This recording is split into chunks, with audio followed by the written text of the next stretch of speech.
Welcome, Gabrielle. Thank you so much for coming on Moms Don't Have Time to Read Books. Thank you. Thank you so much for having me.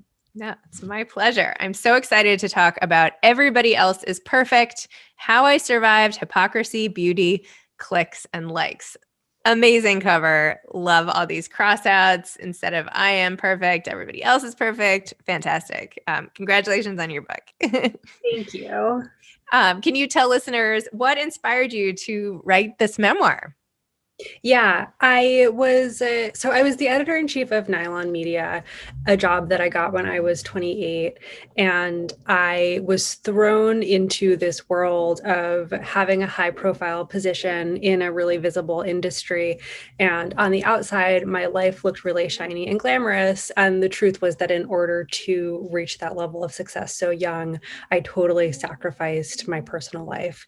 So I started feeling like I was surrounded by dualities. There was like what my life looked like during the day, and then there was what happened when I went home, which was I was a total mess. I was struggling with an eating disorder. I was dating people who didn't treat me well. I was just like throwing my whole self into work and doing things like fighting for representation and body positivity, and wasn't really listening to any of those messages myself. And I realized that that was true for a lot of the women that I was working with. So I started writing about this disconnect and the trap that women's media creates, and how we had all become part of the machine, even while we thought we were fighting against it. Wow, that was a great description. Thank you. Love that. One of the pieces of the book that I found super interesting is you wrote a lot about being a lesbian in this industry and how at times in your life, and I kind of wish you had put like, and maybe in the final, I'm sure you didn't, but I kind of wanted like a slideshow of all your different looks because not constantly, you often described how at this point your hair looked this way and at this stage you looked like this, and how now that you sort of can pass if you that's you this is you, I'm not like saying this as somebody who is straight, and so you wonder with some frequency when to bring it up, and is it weird to bring up in a work context, and how do you handle that? And so you had this whole passage where you were sort of ruminating on that, which I found super interesting. So I was hoping you could talk a little about that, not to lead off with like our first question talking about your sexuality, but No, that's let me just go, get right to it here with you, Gabrielle. I'm sorry. No, it's important. I mean, I, especially when I was first starting out in media, was more often than not the only lesbian in the room. And when I first came out, the first thing I did was cut off all my hair. And like within 6 months, had just shaven my head entirely. And it was really important to me at that point when I was 19 to be visibly queer, because it was such an important discovery and I didn't want to have to explain myself. But within a few years, it started to feel like a performance and it didn't feel natural. And I had always been super feminine, at least aesthetically. And I missed it. And so when I became a beauty editor, gradually I slowly became more and more femme. And what I lost was being read as queer, and what I gained was being comfortable in my own skin. And it eventually got to a point where like I don't really care if people read me as gay or not. Like I know it'll come up, it's fine. But it used to make me feel really uncomfortable, especially in women's media, which is for lack of a better way to describe it, like straight lady land. And there I was, like, just feeling like I had a secret if I didn't tell people, or just feeling like an outsider, even though I was an insider. And I just kept trying to change my exterior to make it feel more comfortable, but it was more of an internal struggle. And so ironic that like you were writing about beauty and a lot of your issues were about how you should get your inside out, right? And I think this is something not just with sexuality, but with so much stuff that so many people deal with every day. Like whether it's some personality element or some part of your racial identity or your any kind of thing that's inside, because we all hold so much on our interior lives. How much do you want to broadcast that to the world, and in what way are you supposed to do it?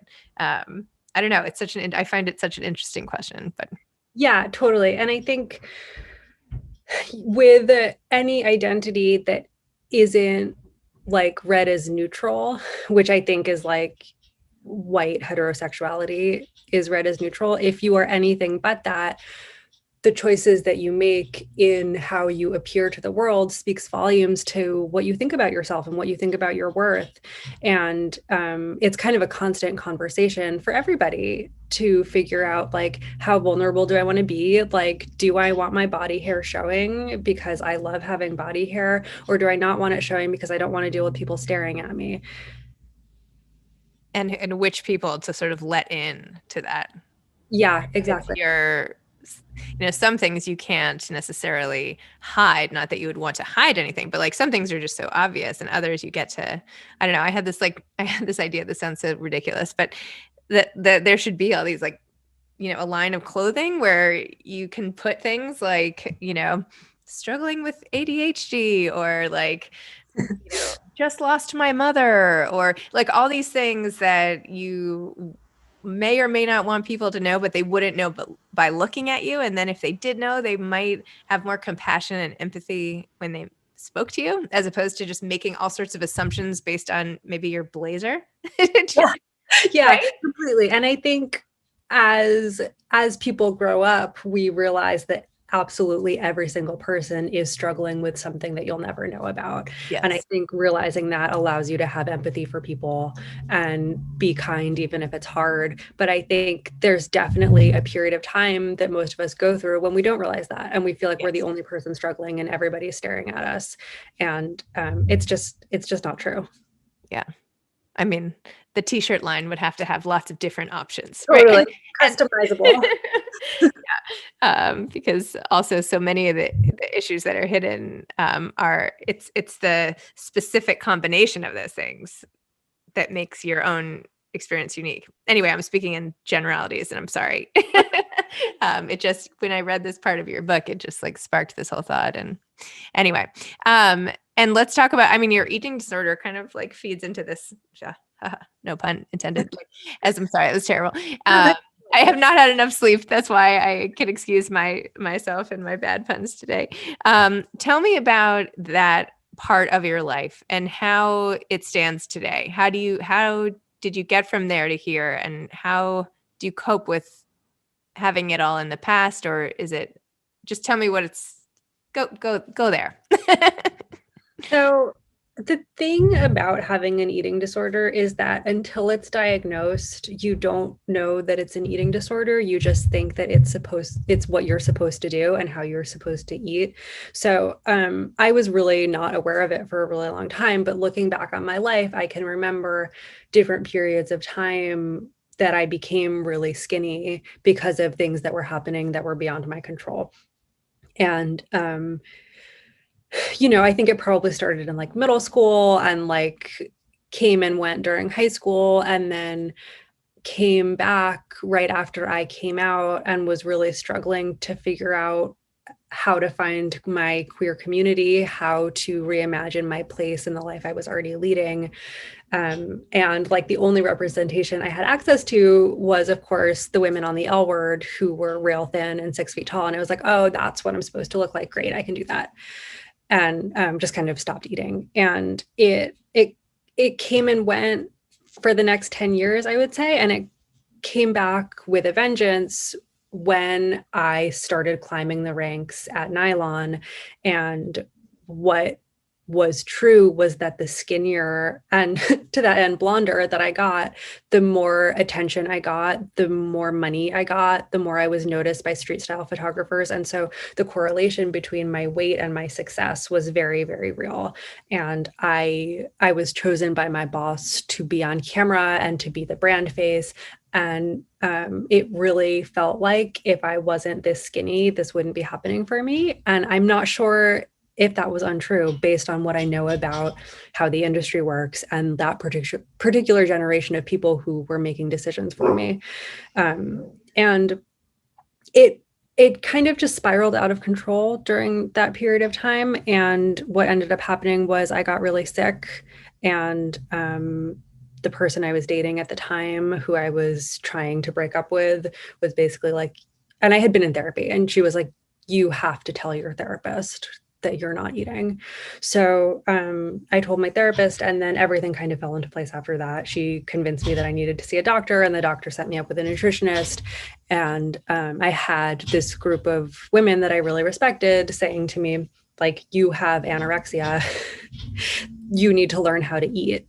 Um, and I eventually just had to realize that it was outside of my control, that I had lost the privilege of making decisions for my own body because I was doing a bad job. The thing, and I wrote about this in the book, but the thing that really got to me was in analyzing my different levels, the doctor told me that my T3 was dangerously low. And T3 is something you get from like good fats, like fish oils. It lines your brain, it helps the synapses connect. And she was like, this is affecting your thinking. And it's going to take you 2 years from your recovery to fully heal from the damage you've done to your brain. And I was kind of like, well, my brain is the only thing that I believe in. Like, being smart is the thing that I've always had, and if I lose that, I don't know who I am, and it's not worth it to lose that. So I committed myself to my recovery. It's an uphill battle. I think it's something that will always be with me. There's nothing like being quarantined for a year to like really flare some things up. But I also am in a loving, nurturing partnership. I'm in a better job situation. And so the things that felt like they triggered me just kind of have been removed.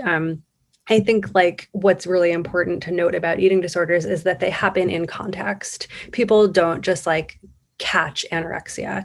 Like there are things in your life that make you feel like you have to be a certain way. And so keeping that in mind, I've been able to really like forgive myself for certain things. Like I wasn't doing these things in a vacuum. I was responding to things around me. And if I can be aware of those things, then moving forward, it makes it a lot easier. And what do you think? And first of all, thank you for being so open. And I'm sorry for totally I feel like I have the right to pry, which I do not, just because I read your very private memoir. So I feel like I get to continue the conversation that you had with me, but like you didn't know you were having it with me. Do you know what I mean? I did. And I'm glad you asked, because it's important. And there were moments when I felt like this is too personal, like, oh God, what have I done? And I had some really great conversations with my agent about it. And she was like, this is not about you anymore. This is about the people who need to hear this. And that makes it feel less scary. But since you're watching me over video, you can see that I'm someone who turns red when I'm nervous. So Oh, well, I'm not trying to make you nervous. I hope I'm not making you nervous. I'm sorry. no, Um, it's just vulnerable. yeah, no, and I have so much respect for you for sharing with the world everything that you've gone through. And I also feel like sometimes it's a little different when you write about it. Like I feel like I can pretty much write about anything because I'm just putting it on the computer in front of my own face. But then if somebody reads it and talks to me, even if it's something stupid, like, my son went to school and I feel sad. And then somebody like sees me and it's like, oh, are you doing okay? I'm like, oh, you know that I'm sad? Like, do you know what I mean? Like, it's Yeah. like a nameless, audience versus like a face. And now here I am, like, prying. So, No, it's great. um, uh, yeah, anyway. And I'm very interested in eating disorders personally. And I like sort of studied them, majored in that in psychology in college, and worked at an eating disorder clinic. And Oh, cool. like it's a personal interest of mine for various reasons. So anyway, that's in part why I was interested. I don't know if you've seen Taylor Swift's new documentary. Have you watched that by any chance? I can't say I have. I don't even know why I did. I have a teen daughter, among other children, who should have been watching it instead of me. And my husband and I were like, hey, in the mood to watch a Taylor Swift documentary. I was like, I really want to watch it. Anyway, in the documentary, she said the same thing as you, which is she didn't know she had an eating disorder either. She just thought that's what you were supposed to do, right? She was getting really famous and all this stuff, and everybody wanted her to be thin, she felt. And she's like, it was an eating disorder. I was not eating. It was an eating disorder, and she had to then deal with it. And now she's and now she feels like people are just as judgmental with her for having recovered from it and not being as rail thin as she was before. Anyway, if you're super bored, Me and Taylor Swift have a lot in common.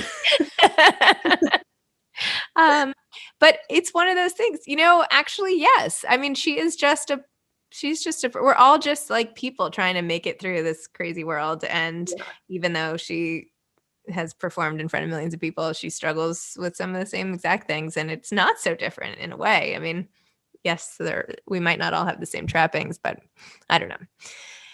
Anyway, off on my Taylor Swift tangent.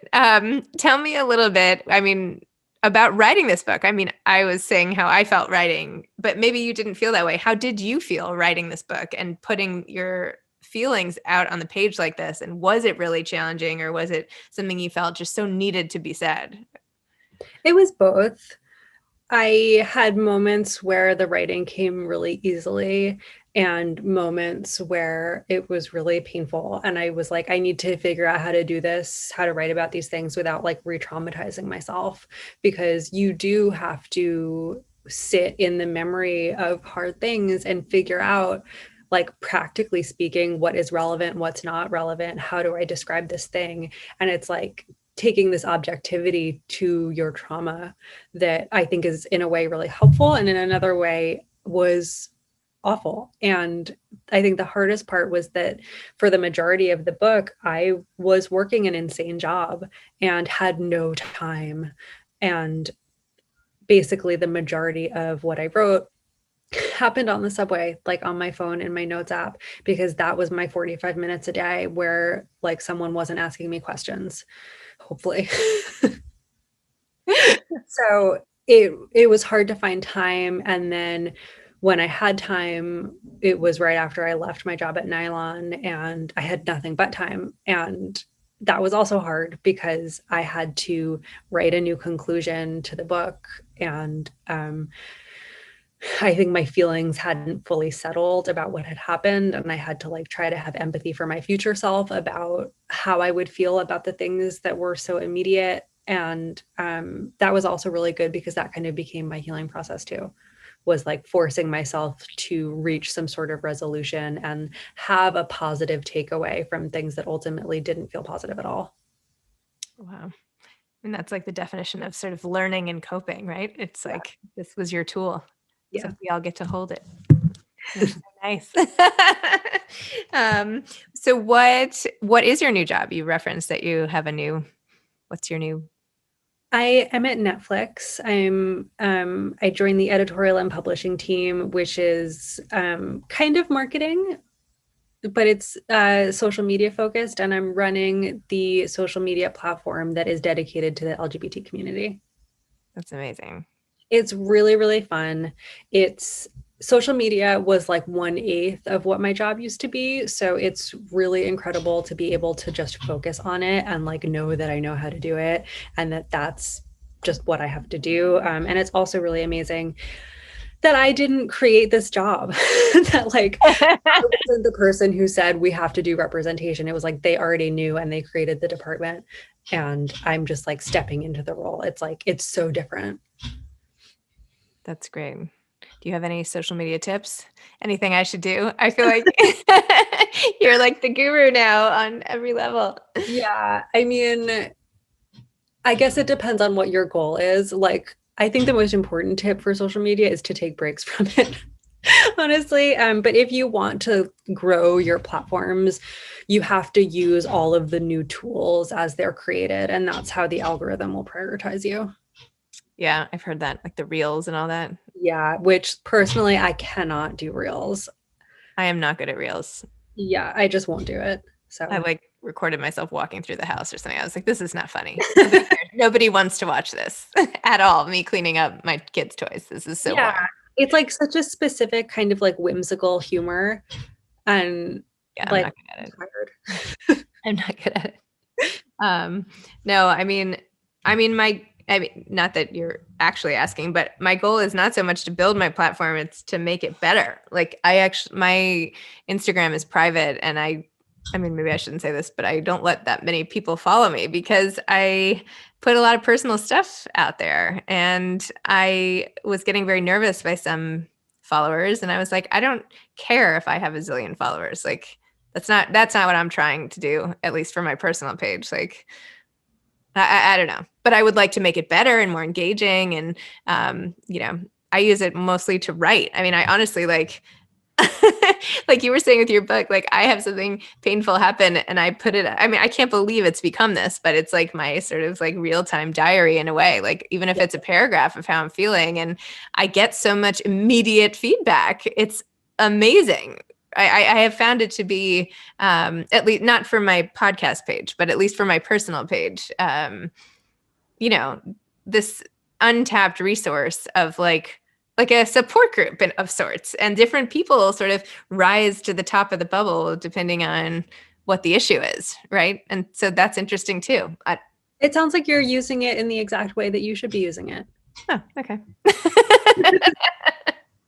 Thank you. I'm glad. But I can always do it better. I like to do everything better than I'm always doing it. So Of course. I feel like you can relate to that. I'm familiar. Just gonna go out on a limb and say that. So I'm sure you're super busy, but in terms of writing, where do you stand with writing in your life? How do you get that need met now?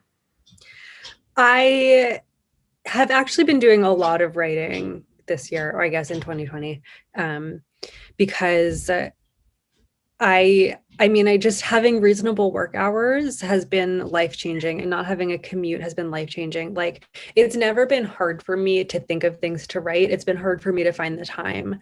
And I really committed myself this past year to filling my free time with writing instead of just like thinking, oh, I should write that down.